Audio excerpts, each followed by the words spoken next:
Your future is so much brighter than you see right now. And the fact that you're already doubting what I'm saying means that you need to hear what I'm about to say, okay? As Christians, oftentimes when we stress, when we're anxious, when we worry about the future, regret about the past, it's because we're starting to trust in ourselves and what we think about our lives rather than what God has said about our lives, right? Do you know who you are? Because God does. And it's about time you know who you are because you know who created you.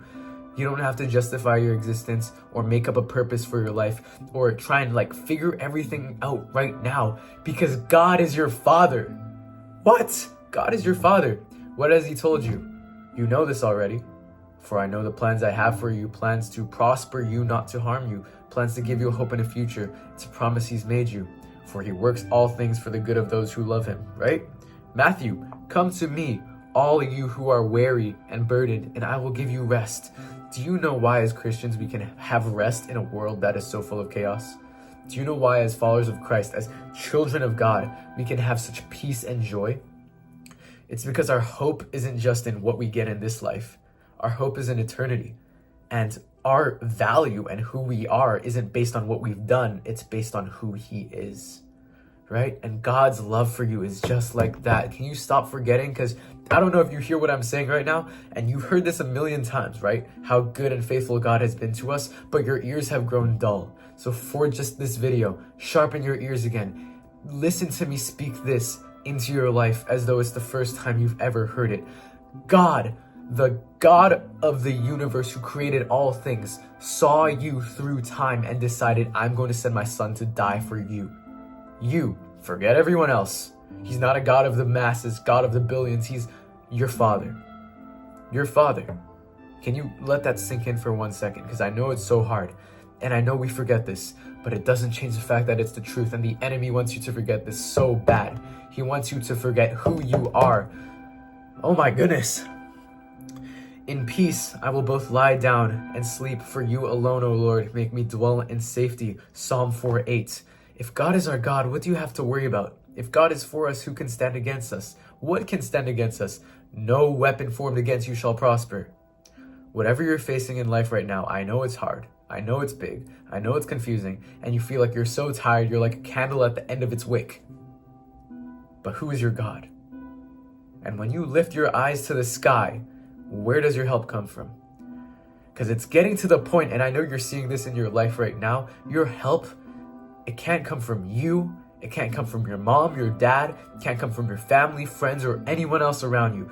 God is the only one who can save you. God is the only one who can salvage your situation right now, to give you strength to even make it to tomorrow. The strength doesn't come from yourself. And it was never meant to come from yourself. And it never needed to come from yourself. Because God is your Father. Is that sinking in right now? I have a friend who told me this, but the moment that you start to feel anxious about your life is the moment you start trusting yourself, right? The reason why we're anxious is because we feel like the burden is on our shoulders to carry and we have to figure it out. When really God is just waiting for us to come to Him and go through life with Him, not for Him.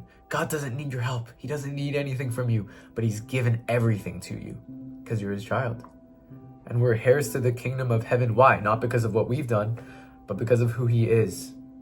Don't you see that the life you're living right now isn't yours either? It's not yours to take, it's not yours to handle, and it's not yours to make of. We are dust, but we're God's dust. We're His dust, and He loves us and He cares for us. Think back to your life, how He's cared for you. Don't even try to deny me when I say this, oh, what has God done for me? You know deep down. You know deep down. I don't need to say anything to you. What I'm speaking right now is just the truth, right? We are all God's children. You watching this right now, if you accept Jesus Christ as your Savior, as your Lord, He's your Father. Trust Him. When you're 4 years old, you don't ask your dad, Dad, how do you pay the taxes? Dad, how do you pay my school fees? Dad, when is the food gonna... You trust your dad that he's gonna provide for you, even though you don't know specifically what his career is or what his salary is, and you didn't need to know. And Jesus tells us that unless we come to Him like children, we can't inherit the kingdom. Why? Because children, by definition, cannot understand, nor do they have the capacity to understand all that their parents do or how much their parents love them. And we're the same way. We can't ever understand what God does. His ways are higher than our ways. His thoughts higher than our thoughts. And we can't, understand how much he loves us. And yet he does. And he calls us to abide in that love. That's where all your strength and peace comes from. I'm not preaching the gospel to you as have you heard about my Lord and Savior? You need to become a Christian. I'm preaching the gospel to you out of the love of God. Not for God, but from God. Don't you see that there's joy and peace when you realize who you are? Because the devil, the enemy, can't change who you are. He can only change your perception of who you think you are. And when he does that, oh my goodness, you're a heir to the kingdom of heaven. You're a prince or princess to the kingdom of heaven, and you don't even know it. And you don't live like it. You live like you're still a slave when you've been freed from that slavery 2,000 years ago. That's all I have to say to you. If you want to join a community of like-minded Christians seeking the Lord, click the first link in the description. And if this message resonated with you, share it with a friend. If you want to hear more from a 17-year-old trying to do God's work, subscribe. It's a win-win for both of us. I turn 18 tonight. So, yeah, crazy. I got to lock in. I need to become a man of God, and I'm nowhere near that right now. But I'm excited for the future, but really, just take things day by day. Give no anxious thoughts for tomorrow. Be here in the present. God is asking you right now, can you just take things day by day with me, one day at a time? Because that's all you need. Get after it.